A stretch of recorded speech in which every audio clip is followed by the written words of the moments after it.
اب ہم چاہیں گے کہ آپ علاقائی جو صورتحال ہے وہ ہمیں بتائیں کہ غیر مسلموں کی طرف سے خدا نخواستہ کوئی مزاحمت کا تو سامنا نہیں کرنا پڑتا، اور یہ کہ یہاں کے جو غیر مسلم ہیں ان کی آبادی کتنی ہے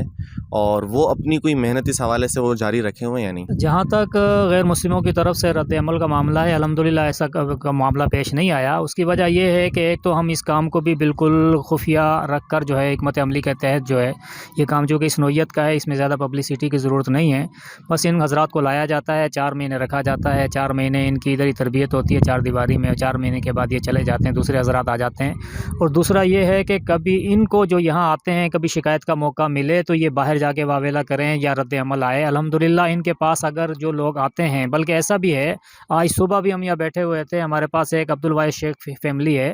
وہ یہاں نوکوٹ کے علاقے کے ہیں، 3 سال سے وہ ہمارے پاس ہے۔ آج صبح اس کی والدہ اور والد دونوں جو غیر مسلم ہیں، اس کی والدہ نے کڑے پہنے ہوئے تھے، گھگرا پہنا ہوا تھا، وہ اس کو ملنے کے لیے آئی تھی،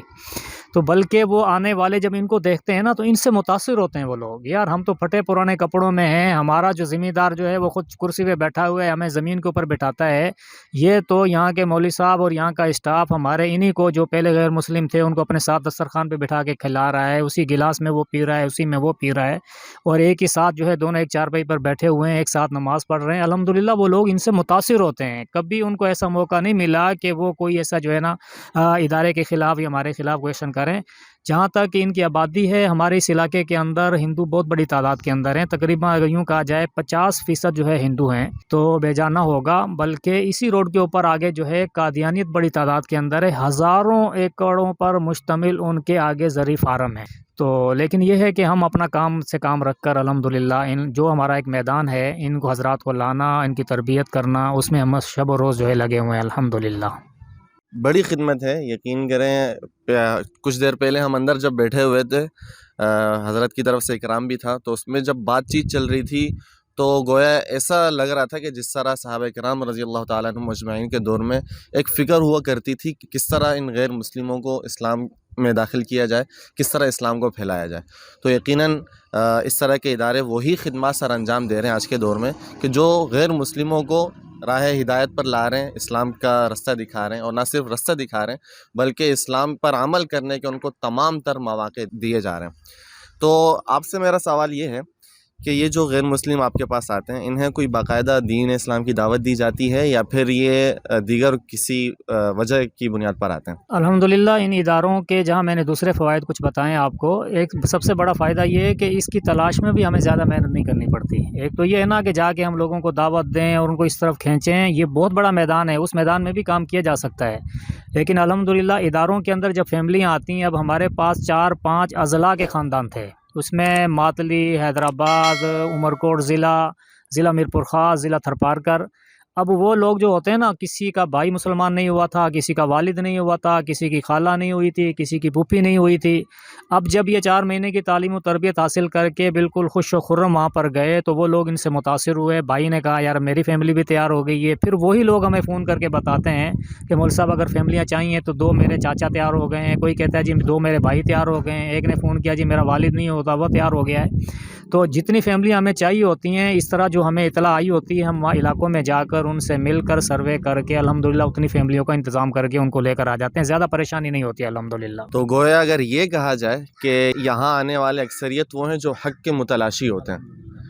اگر اس میدان میں ہم مزید کام کریں تو شاید ہمیں بہت ہی بہتر رسپانس ملے۔ دوسرا، آپ نے کچھ دیر پہلے قادیانیت کے حوالے سے بات کی کہ یہاں ان کا علاقہ ہے، ہم نے پہلے بھی سنا اور کئی جگہوں پر دیکھا بھی تھا کہ تھرپارکر میں ان کی لابی بہت ہی مستحکم انداز میں کام کر رہی ہے۔ اس متعلق آپ چونکہ یہاں کے مقامی ہیں اور آپ فیلڈ کے ہیں تو آپ ہمیں بہتر بتائیں گے۔ بالکل جی، ان لوگوں کی محنت ہم سے زیادہ ہے اور وسائل کی بھی انہیں کسی قسم کی کوئی کمی نہیں ہے۔ اسی روڈ کے اوپر 2-3 کلومیٹر کے بعد ان کے بہت بڑے بڑے ہزاروں ایکڑوں پر مشتمل نصرت آباد، نفیس نگر، فضل بمبرو، احمد آباد، مبارک آباد، پھر کنڈری، یہ ساری اسٹیٹیں قادیانیوں کی ہیں۔ کنڈری وہ شہر ہے جسے ثانی ربوہ کہا جاتا ہے۔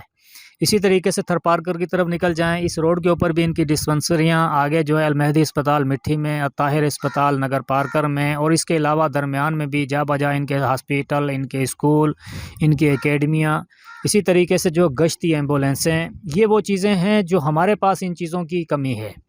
اور بہت ضرورت ہے جس میدان کے اندر باطل کام کر رہا ہو اسی طرح جو ہے اس کے مد مقابل کام کرنا جو ہے ضروری ہے، اس لیے کہ غریب آدمی سہولت کو دیکھتا ہے، اسپتالوں کو دیکھتا ہے۔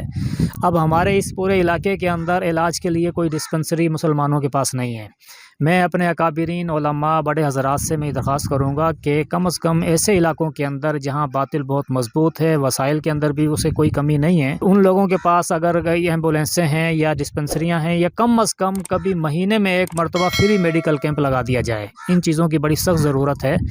ویسے تو الحمدللہ ہم علماء اور مدارس والے کام کر رہے ہیں، لیکن وسائل کی بہت کمی ہے، میدان بہت بڑا ہے آگے کام کرنے کا۔ اگر وسائل مزید اگر ہمیں مہیا ہوں تو انشاءاللہ کام ہم بھی جو ہے دائرہ بڑھا سکتے ہیں انشاءاللہ۔ ناظرین، آپ نے دیکھا مولانا عبدالستار صاحب کو اور ان کی تمام گفتگو سنی، تو یقیناً ایک بہت بڑی خدمت ہے جو اللہ تبارک و تعالیٰ ان سے لے رہے ہیں۔ ہمیں کم از کم انہیں اپنی دعاؤں میں یاد رکھنا ہے۔ جو ایڈریس آپ کو بتایا گیا، بیت الایمان نیو مسلم کالونی نو کوٹ، یہاں پر اگر آپ آئیں تو آپ ضرور ایسے اداروں کا وزٹ کریں، ان حضرات کا حوصلہ بڑھائیں۔ تو یہاں پر ہمارے نو مسلم کچھ بچے موجود ہیں، تو ہم چاہیں کہ ان کی بھی آپ سے ملاقات کروائیں۔ یہ بچہ، اس کا پہلے نام مکیش تھا اور ابھی اس کا نام عبدالصمد ہے۔ یہ بھی یہاں پر جو ہے پڑھ رہا ہے، چھوٹی سی عمر ہے۔ ان کی والدہ کا بھی انتقال ہو گیا ہے، یہیں پر ہوا ہے، یتیم بچہ ہے۔ ان کے والد صاحب یہیں اس ادارے کے خادم ہیں۔ یہ بچہ بھی کچھ آپ کو سنائے گا۔ آپ اس سے یہ دیکھیں کہ آج سے کچھ عرصہ پہلے یہ غیر مسلم تھا اور غیر مسلموں کے گھر میں اس نے آنکھ کھولی، لیکن آج مکیش سے عبدالصمد ہے اور قرآن کریم آپ کو سنائے گا انشاءاللہ۔ اعوذ باللہ من الشیطان الرجیم، بسم اللہ الرحمن الرحیم، الحمد للہ رب العالمین، الرحمن الرحیم، مالک یوم الدین، ایاک نعبد و ایاک نستعین، اہدنا الصراط المستقیم، صراط الذین انعمت علیہم غیر المغضوب علیہم ولا الضالین، آمین۔ یہ علی محمد ہے، اس کا پہلے نام وکرم تھا۔ یہ آیت الکرسی سنائے گا آپ کو جی۔ اعوذ باللہ من الشیطان الرجیم، بسم اللہ الرحمن الرحیم، اللہ لا الہ الا هو الحی القیوم، لا تأخذه سنة ولا نوم، له ما في السماوات وما في الأرض، من ذا الذي يشفع عنده إلا بإذنه،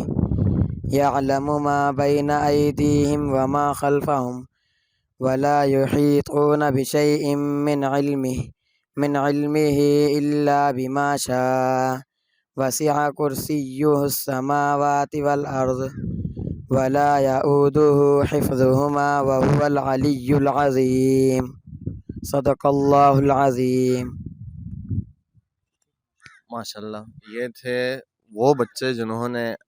یہاں اس ادارے میں آ کر دین اسلام قبول کیا، اور اب ان کی باقاعدہ یہاں پر تعلیم و تربیت جاری ہے، اور ماشاءاللہ جو انہیں قرآن پڑھایا جا رہا ہے وہ آپ نے سنا۔ آپ حضرات سے درخواست ہے کہ ان حضرات کو اپنی دعاؤں میں یاد رکھیں